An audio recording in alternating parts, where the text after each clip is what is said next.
more, whether it been for the U.S. or for other national teams at that meet. Mm-hmm. But here's a woofing for you. Here's something else for you. Something you probably didn't know. Even in the all-comers meet at Emory, right? Mm-hmm. You had last Tuesday, 4 or 5 Olympians at the all-comers meet, just running around the track, just doing their thing, just little jogging here. I definitely know from over the years, and it really has not changed much. Yeah. Is the fact that our standing business community really has not focused in on the liberty of utilizing track and field athletes, whether they're youth, master, elite, whatever, in any sort of business arrangement for them to bring more support to their sport. Yeah. Hang on for a sec. See when the 200 meters start. Is it after this? After the 8. I want to, because I need to warm up after that. Oh yeah. I don't want. We won't keep you here. We know you got to keep this master. When was it going? All right, I'm good. As long as I. Yeah, I mean, it's, but you know what? The good thing is you got individuals like yourself who are still holding the torch up, still staying involved, still got the desire to love, and is a perfect example of what it takes, what it continues to take, to keep our sport in the forefront in the minds of the people. Because, like I said, when you look at our masters athletes, you shake your head because there's some phenomenal things in which they're doing. Absolutely. I mean, especially if you go to some of the World Championship games. I mean, you'll be amazed to see, there's a gentleman by the name of Bill Collins. I think when he was like in his late 40s, early 50s, I think he has 1 and 200 meter world records, 21 and some change or whatever it is, or 22 and some change, whatever his records are.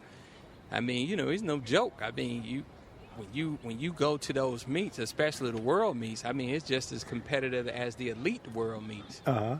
And, if you go in there not fit or half-assing, so to speak, you probably will get sent home pretty quick. Someone will take your lunch from you, basically. Pretty much. Take your lunch money. Yeah, they actually going to tell you, hey, listen, we're going to and let me just say this, the thing about it, anybody could run.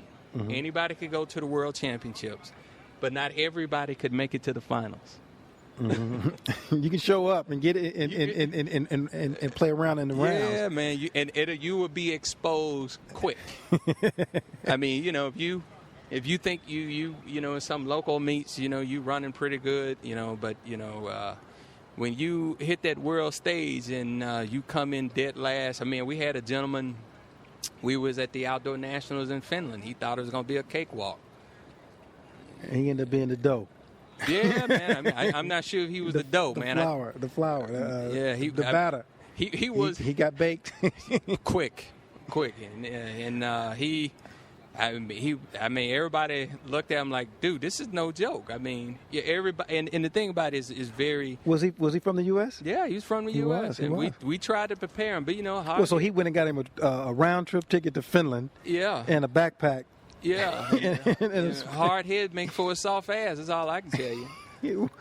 That was a long ride back home. Yeah, it sure the hell was. I mean, it's like, bro, you didn't show up to run this thing. I mean, and next thing you know, I think they took his lunch before he when he probably was changing planes in Amsterdam or in Paris. They probably took his lunch at that particular time. He was digging through his pockets, pulling out lint. Yeah, I think he was gone at that time. So I have noticed that there's a lot of camaraderie among those master athletes. Mm-hmm. You competed collegially?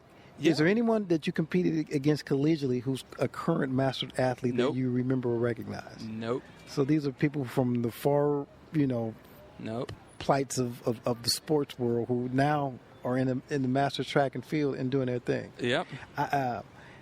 Like I said, I'm personally considering. I haven't put together my schedule yet because, like I said, it literally takes time to find a calendar with your with family, friends, and vacation time, and just the regimen of training itself.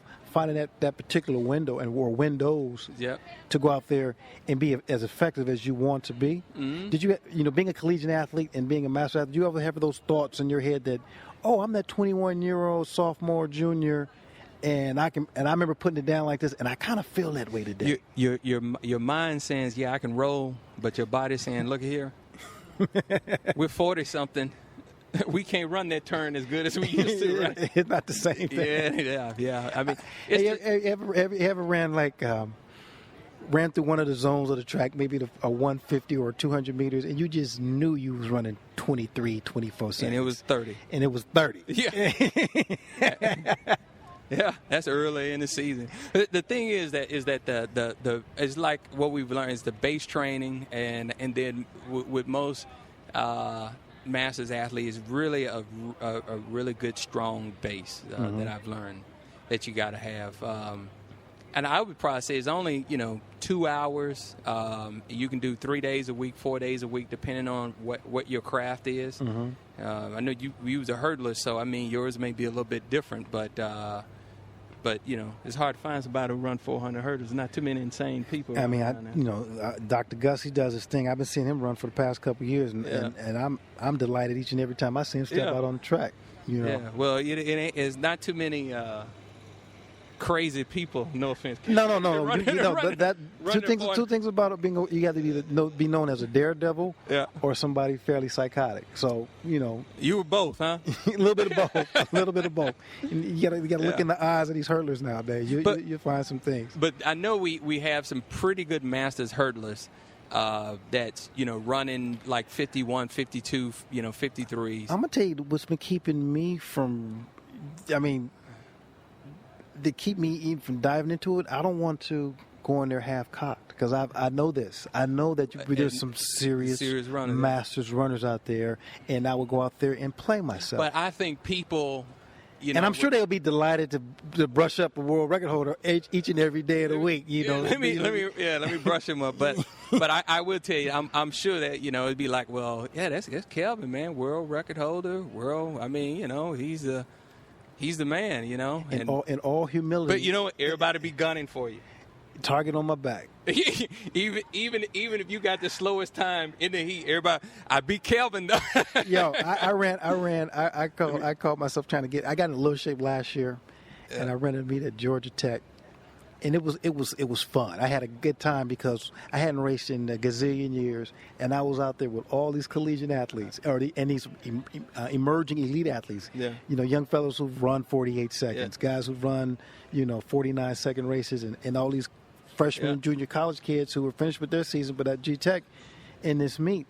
And the funny thing was, I was warming up in the hangar. And they didn't know who I was. It was who some athletes did, some didn't. And then I remember just jogging, and all of a sudden I heard, "Hey, you know what that is? That's the world record holder, Kevin Young." It was so crazy, right? I actually was so out of tone of what I was doing. When you check in, you get your number. I literally went to check in to get my hip number, forgot where I put my running spikes. I did not put my number on my singlet till we was coming out of the call room, and then at that point I started really freaking out. Those old anxieties was coming, and it messed me up bad. But I got it together. It was like you was running at Bantam League or something. Oh man, it was crazy. And then the funny thing was, after I got brushed up by all these youngsters, because a lot of them didn't want to speak to me, they were real back. They were really the mysterious Kevin Young. After they dusted me up, they were walking up to me, so how you feel? What's up? Can I take a picture with you? And everybody had camera phones and stuff, and I was like, hey, this something. So now you want to speak to me after y'all just put your foot up in me. But it was fun. It was one of the most exciting times I had being back on the track. But let me go. Yeah, you got to go do your thing. I appreciate you, Tecumseh. Great talking with you. And we're going to have to follow this up sooner or later. Yeah, I'll be back. Does your business need an industry voice? If so, contact Oliver Jackson, I Got the Voice, at jazzlicks2001@yahoo.com. We can give you content for promos, voicemail, documentaries, movie trailers, podcasts, and more. If your business needs a voice, feel free to use mine. Contact Oliver Jackson at jazzlicks2001. That's JAZZLICKS2001@yahoo.com.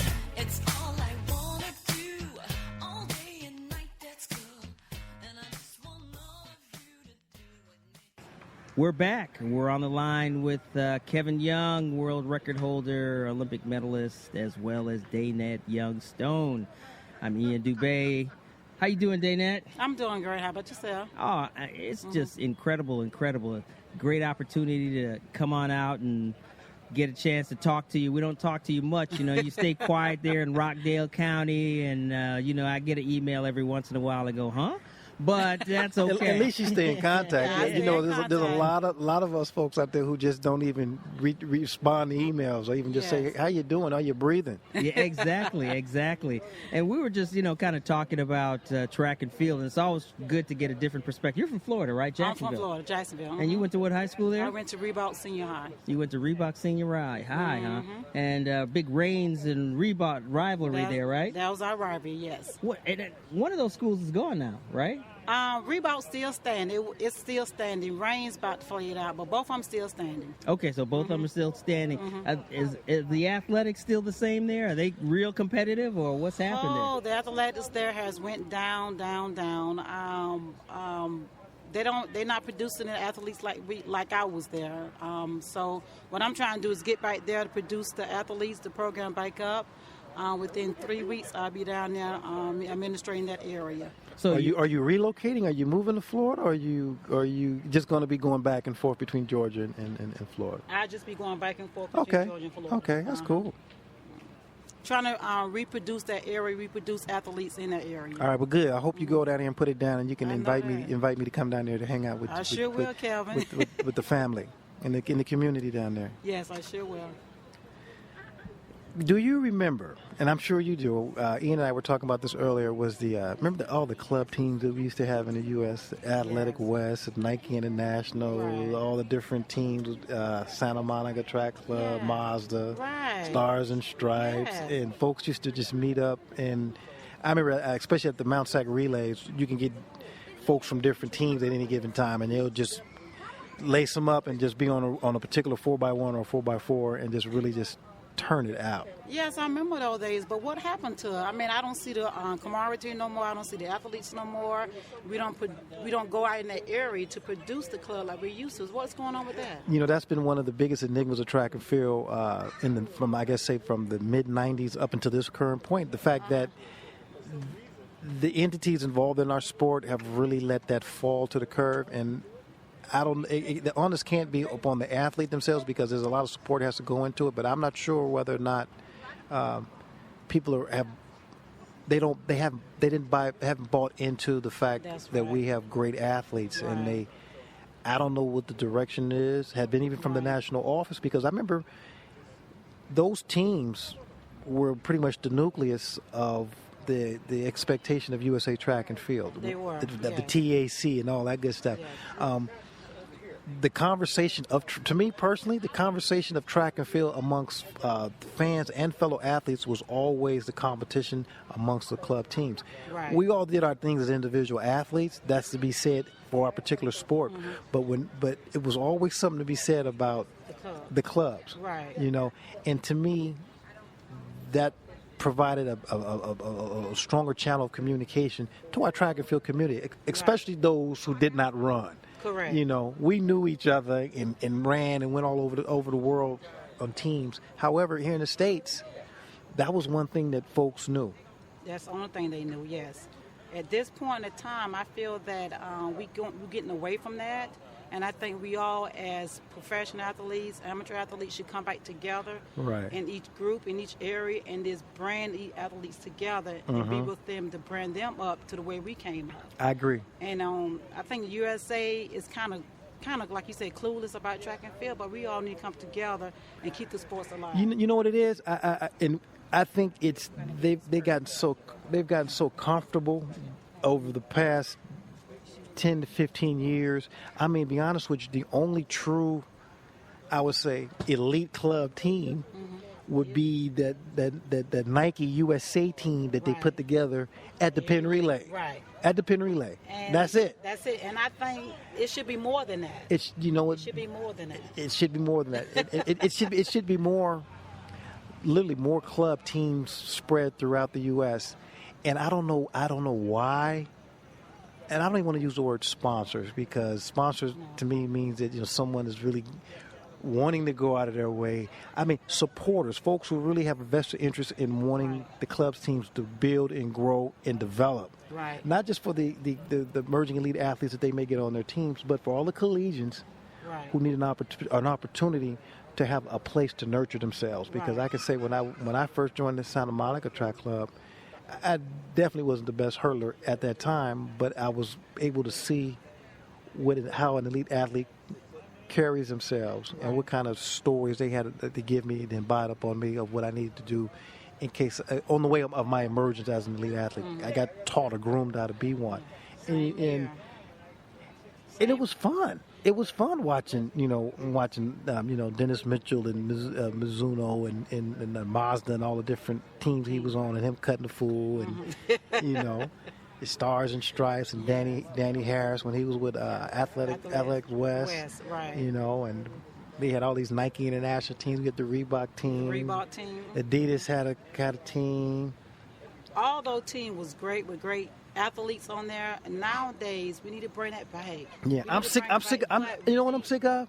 I'm sick of going to a national championship meet, a USATF track and field championship meet, and see everybody in the same damn uniform.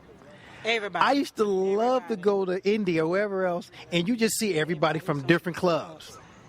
But you go to, you can recognize. I knew you ran for a club. I knew you ran for a club. Yeah, I knew different uniform, right? You go to a meet, everybody got the same uniform on. So it was like, okay, they really have no distinguishable features about who they happen to be or are. That's how. And and for our sport to be so individualized and our talent pool and level of how we go out there and exert ourselves, that's been to me the biggest detriment.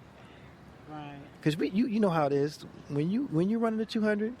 Sometimes you were that only person out there, you and your coach and that watch, represent you and out there running, right. And your competitor, she may have been on the West Coast. It was her and her coach at that watch, just them. Right. However, when you guys got to that national meet or some all-comers meet together, you knew and y'all knew that the hard work that y'all did alone, there's going to be some sparks flying in these lanes today, and the fact that once you finish the race, you go and they'll tell you, you had a great race, pat you on the back, go get your water for you, something cool, all the little things that you do. I remember many a day I got dusted up by Danny, and I'm going to get me some more, and I said, I guess I'll get him a bottle of water too. I mean, right. Here you go, man. Yeah. And it's shared, but that's what we really need, because to me that was the biggest and one of the truest examples of what our sport was all about. When I was a collegiate and I saw those female and male athletes from different clubs but engage with each other like that, that's what I wanted to do. Yeah. I wanted to be on the club, but make a national team that now we're a part of the U.S. team. Right. We're not necessarily separated from our club. Right. You know what I'm saying? Yeah, and that's what we miss now. That's we don't have that anymore. It's Yes. Yes, that's what we really ran for that USA. Would you like to have a seat here? Yes. Yes. You okay? Yes. Hey, I'm done that. We have another former elite athlete. We have Miss Glenn Loud Johnson. Is that what it is? Yes. Miss Glenn Loud Johnson. All these hyphenated names for these women. We can't get rid of ours. Right. We cannot get rid of our original. We can't. This is us. I got a question. And this is just going to take you back a little bit. Remember when you were that emerging athlete? I do. And you had your hero or your heroine who were doing their thing, and you was like, I sure wish one of these days I'll be able to line up on the runway with so and so and so. I'll be able to get in the blocks next to so and so and so. Yes.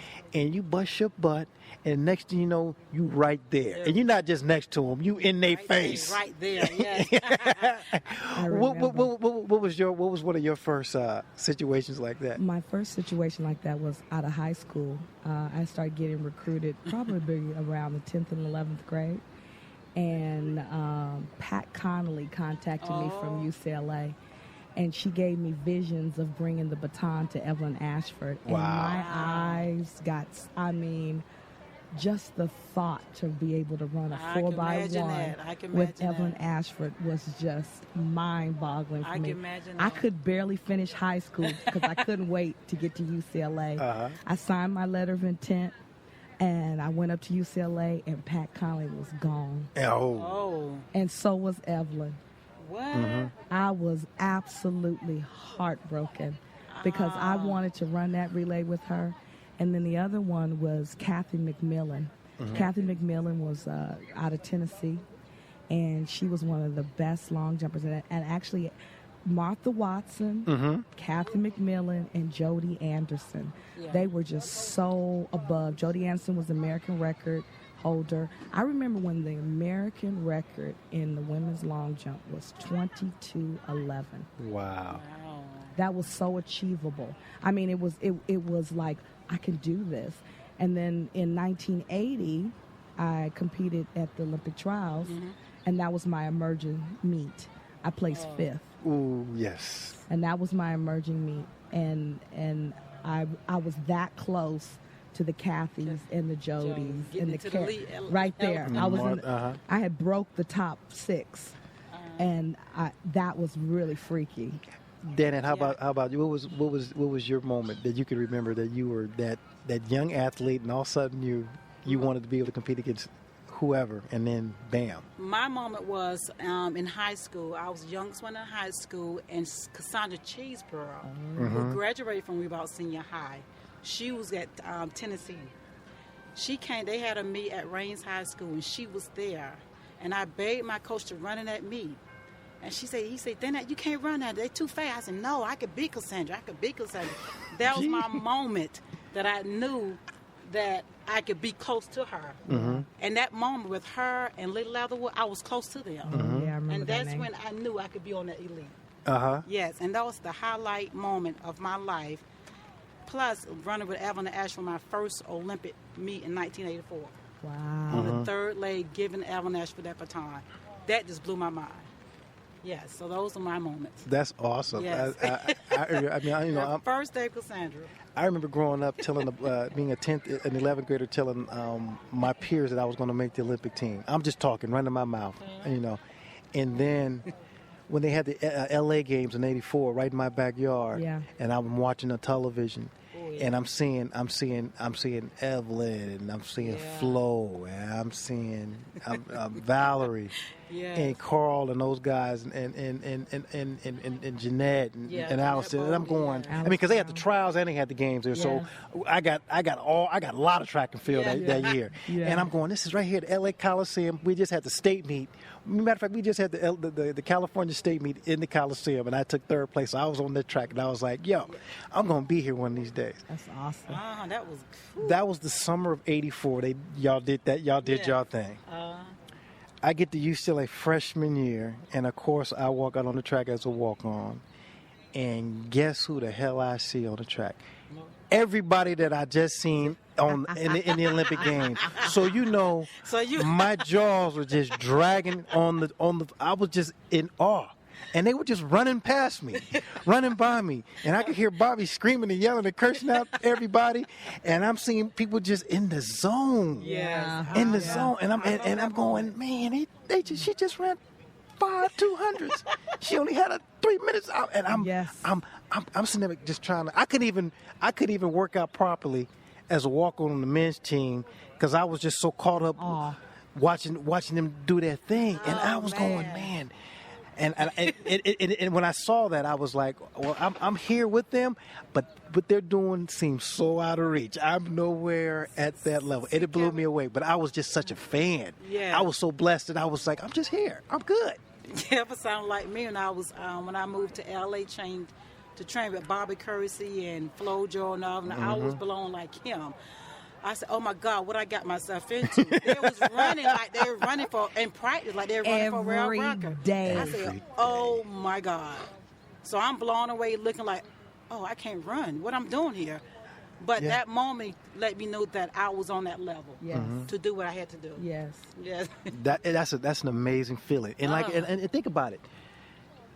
those breakthroughs were our breakthroughs because we were allowed to kind of rub elbows, be a part of their world, their level, that atmosphere. Yes. And our sport has, I wouldn't say it has left such a bad taste in people's mouths, but it's just been so dormant that youngsters don't get that opportunity anymore.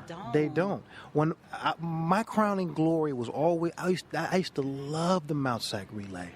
Oh, that was the I best. love the Mount That was Sac the relays best. because relays. I remember That's the best. competing there in high school and watching the superstar athletes, and then next you know I'm an emerging superstar athlete, and I'm on the track with my heroes, but I'm rubbing elbows with them. I made it, you know, and it was one of those things where you can run against the world's best, and then you'll sit in the stands and chill and kick and talk to everybody, family, and you walk by, you see one of your track and field heroes, and you wow. because the folks fail to realize, although we made these certain achievements, we such fans. I'm such a fan of everybody that I see Danny, and I see Danny Harris, that is, and I just shake my head and I say, man, I marveled at what you did as a high schooler, able to bring the noise, and do your thing. And, we've all got ebbs and flows in our lives, but, we come and we do great things and get solid foundations. And I said, man, my hat is off for you, man. Whatever you need or want from me, man, you got it, Right. And it's beautiful when you can have completion and closure. But my biggest thing was the fact that I really want to reach out to these young hurdlers and go out there.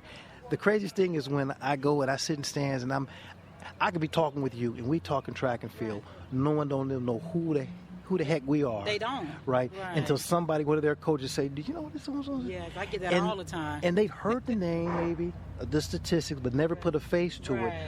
I remember in our generation of running, we were always able to put a face with the name. Right. Matter of fact, we knew the name before we saw the face. So you would always, what's that so? Yeah. You hitting, punching them out. But we study our sports. We know exactly. our sports. I met. How many long termers have you met? Women long termers, young 200-meter and quarter milers that they don't even know who Lily Leatherwood is. They don't know. They don't know. And these days, I don't think they know the top athletes because they don't study the sport. They don't study. Yes. That's so disheartening because our sport has never been that. You studied first. Yes. Then you went out there. Yeah. You don't go out there and then think you arrived. Right. No. In my education at UCLA was, I remember watching Jackie break the American record in a long jump, I think, at the Pepsi relays.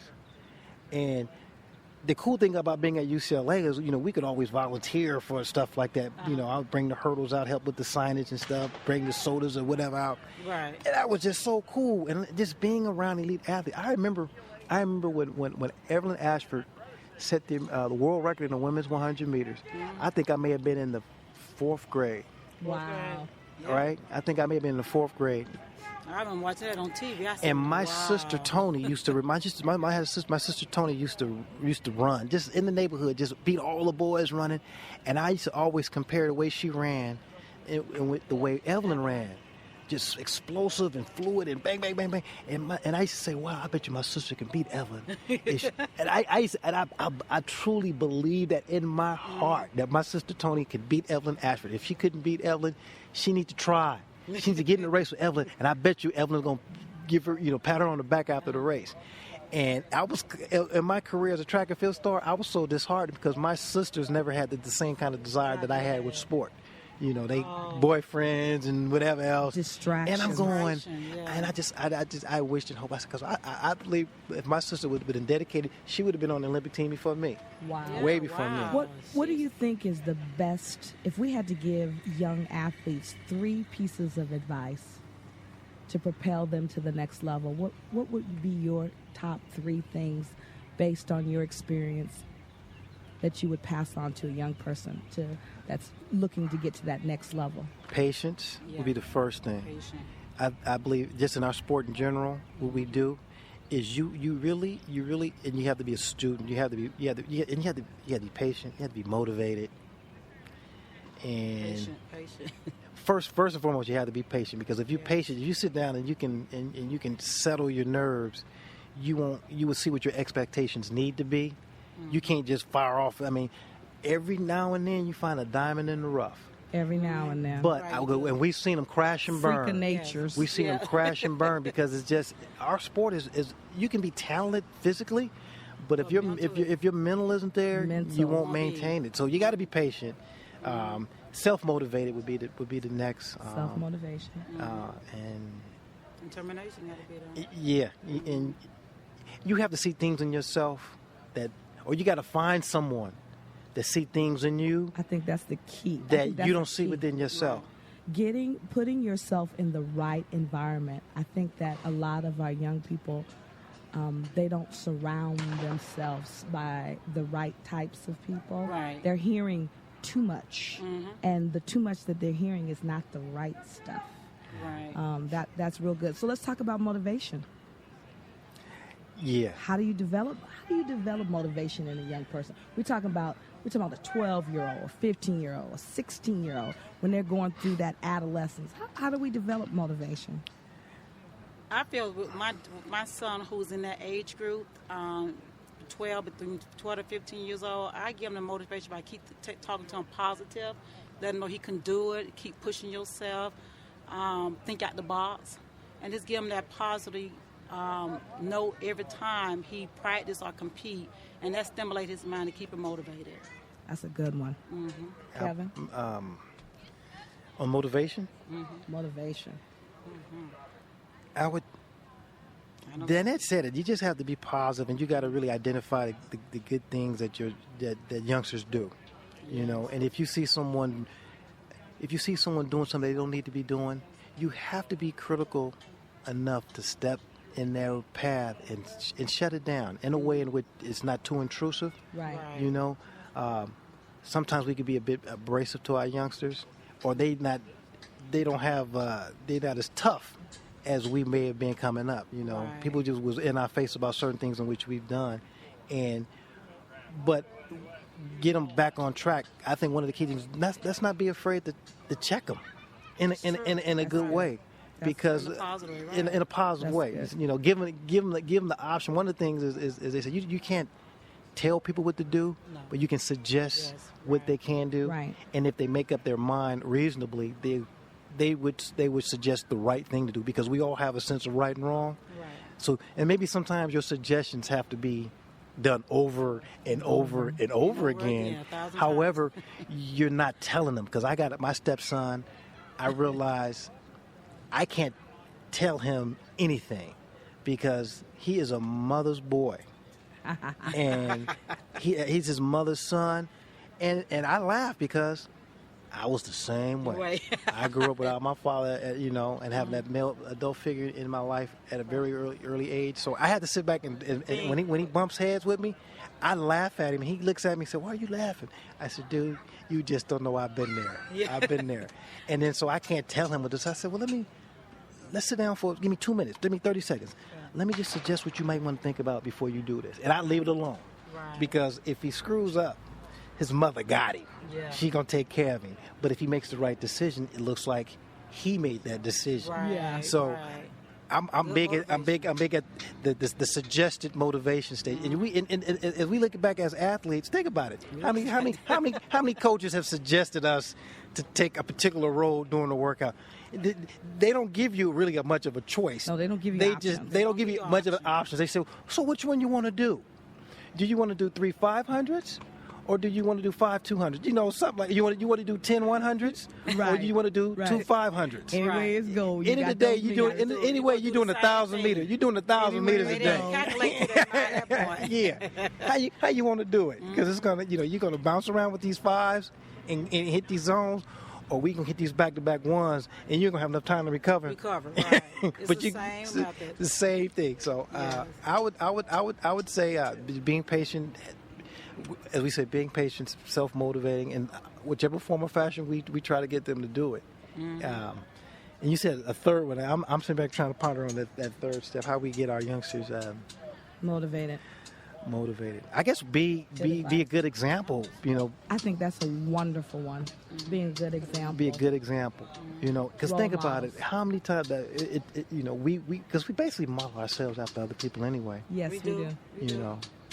Especially in sport. Especially in sport. Come on now. Everybody got somebody they got set up the person that favorite one. How they want to, and then you realize you try to be like that favorite one and it don't work for you. Yeah. And then you realize it's some things I got to do. I got to work. I got to get around and work through. And then you go, and you come into your own. You come into your own, and then you go, wow, okay. Person, yes. I remember trying to run 13 steps like Edward Moses. Wow. And I remember just running up on the hurdle, and for the first few hurdles, running up on the hurdles for the first two, but just couldn't. By the time I got to the backside of the track, I was dead. Didn't know how to manage my adrenaline and all this, and I was just jacked up. So, but over the years, that going back to our three, being patient, motivated, and having good role models. Having good role models, and knowing how to pick. Pick your role models. So you get the right person talking. Yeah, because I believe I made plenty of mistakes in different facets of my life, thinking a certain individual is going to look at me in a certain capacity during a certain point of my career. And I realized there's stages of people in your career, in your life. You may be from 0 to 60 that someone's good with you, right? But from 60 to 100. They have no business fooling, phasing with your program, No. And that's kind of like the hard part of figuring out. What really motivated me as a young person, believe it or not, was getting beat. I ran with the LA Mercuriettes, and I was the youngest in the group, and I got beat every single day in practice. I never could be the first out the blocks, never was the first across the line for intervals. Never was the strongest in the weight room, but it just kept something in front of me at all times. And I truly believe that's why I competed for over 20 years. Because by the time I got with my peers, I was like a little bulldog. Let's go. Let's go. That was a good motivator. Whoop my butt every Yolanda Rich, Rosalind Bryan. I forgot there was this British sprinter. Every single day, handed. That's a good one. I remember watching. This is one of my greatest. I remember being at UCLA, and Mike Powell was there. Mike Powell just transferred from Irvine to UCLA, and Mike was always a good jumper. He'll fall out here and there, but he would be in the competitions, but he was never one of the athletes in which the announcer would get on the microphone and talk about his exploits. They'll talk about Willie, and they'll talk about, of course, Carl and Larry and Gordon and all those guys. And Mike be right with them, but not among them. Right. So, and I used to look at, and I hadn't even done nothing in hurdles. I was just happy to be on the team. And I used to watch Mike just be frustrated. I heard him call Carl Lewis and any other jumper every MF in the world in that competitive sense and way. Just how the nature of what we do. He was just frustrated of why he never, and Carl ain't said nothing about it, but it's all what the announcers didn't say about Mike. And so Mike just, Carl said it. And Mike was just frustrated. I remember, I'll never forget, they had the Pepsi relays at UCLA. That was one of the big meets, right? Big meets, yeah. And Mike was one of the top collegiate long jumpers in the nation. One of, I guess, arguably a top 10 one in the world.